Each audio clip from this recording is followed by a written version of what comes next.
Donc, tout ça a duré pas moins de 350 000 ans, ou environ. Plus de 300 000 ans de toutes ces expériences de la première phase qui ont contribué à l'exploitation des mines, des ressources de la Terre pendant tout ce temps-là.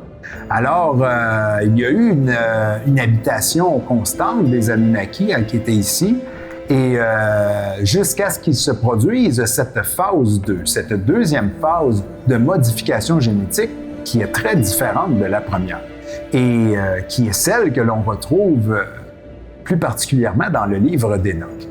Alors, cette deuxième phase, eh bien, c'est une autre rébellion, c'est-à-dire qu'il semblait y avoir des conflits à l'intérieur des Anunnaki qui sont, comme je le disais plus tôt, composés de plusieurs races différentes.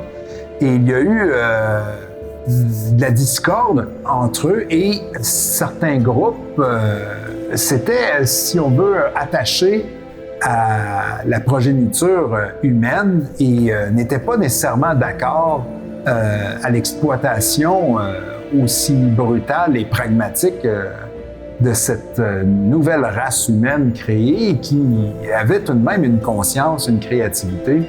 Alors, certains groupes associés à Enki, qui était le généticien,